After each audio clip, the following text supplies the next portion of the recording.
Hey everybody, this is Matt Kufall here at JTech. We're going to be talking today about doing a pre-trip inspection on a trailer. So this is going to be a real brief description of this. Will be more directed towards the drivers, not the mechanics. I am going to be saying a few things probably more towards the mechanic side of the house, but this is looking at the safety requirements and anything that we might be looking for.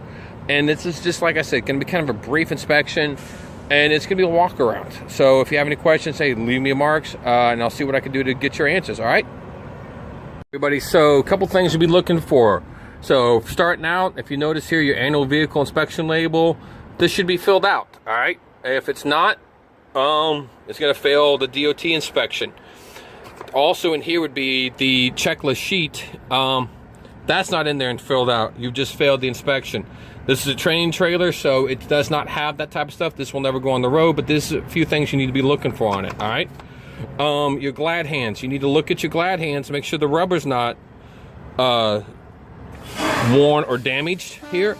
If it is, then you're not gonna get a good seal, and you're gonna get an air leak. If you have like for this one's the refrigeration, you're gonna want to check the refrigeration on it. Make sure it's good. Make sure it's solid. Make sure that it actually has enough refrigerant. It's gonna work, and you're not gonna ruin whatever you're looking at. All right. So as you're coming around, marker lights. Hey, something like this, fail immediately. All right. You got to make sure that all the lights work. So this is something you'd hook up. Make sure the lights are actually working properly. All right, and you can do full inspection, walk around, checking the rivets, making sure you're not bent in anything. The actual frame itself, is it bent? Is it damaged in any way? The reflective markers, hey, you know what? Those got to be on there. Your feet or legs, whatever you want to call them, make sure that they actually operate and make sure that they're there. If they don't operate properly, you can't actually use the truck correctly. All right, come along. Hey, so say here, these are missing. Like I said, it's a training trailer, but your hazmat placards. If you're going to be traveling with hazmat every time, you're going to need those, and they're going to have to be correct and actually operate and be the correct ones on it.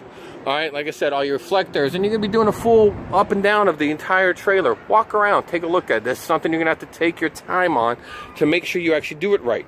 When you get back to your tires, actually look at the tires, look at the tread. All right. Make sure you don't have it's not wearing any strange marks. Make sure your lug nuts are tight. You don't want to be sitting here and you're missing lug nuts on it. Check your oil. Check your the fluid, okay? If that's bad, hey, then you're going to possibly be wearing out your bearings and stuff. All right, you come around.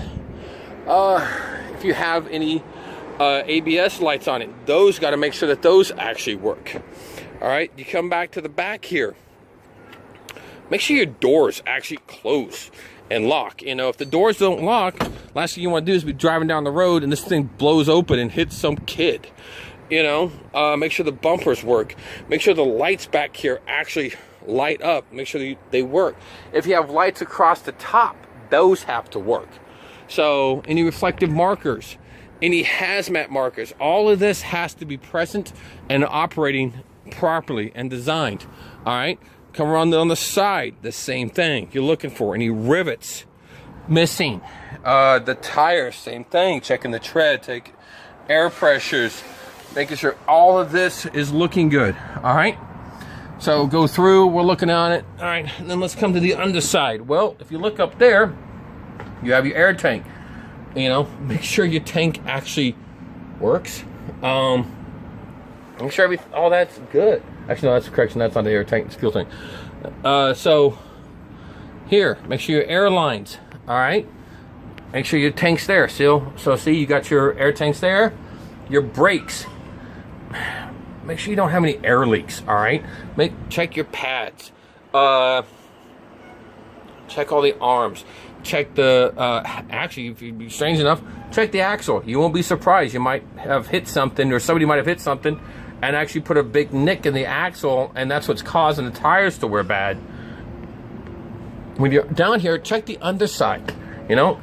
Make sure the frame isn't bent. Your spare tire, strangely enough, you're supposed to have a spare tire here. Okay, well, one, make sure it's there. Two, make sure it can be securely put in there. Make sure the chain actually holds it in place. Last thing you want is to be going down the road and the spare tire falls out. You know? Coming up, continue checking. Like I said, if you got a big gouge in the side of it and you're... No, it's not safe. On the side, okay, so like here the truck's kind of hooked up to it, but on the flip side, I'll look at the hitch. Make sure that it's actually there. Make sure it's not bent. Make sure it's not holding on by just some little bit of rust. All right, still doing your walk arounds. Making sure you need lines, all right? So, like I said, I know that was a quick, short, and to the sweet, but you never know. An experienced driver could do this in probably less than 5 minutes, knowing what he's looking for. A novice, beginner, he's going to take a little bit. But still, this is one of those things that take your time, look for safety, and if all else fails, ask the questions, all right? It's better to ask a dumb question and be wrong than think it's fine and get on the road and you get fined, or worse, you kill somebody, all right? Hey, if you have any questions, drop me a line and I'll see what I can do to get the answers for you. All right, like I said, make sure you do a good inspection of your trailer.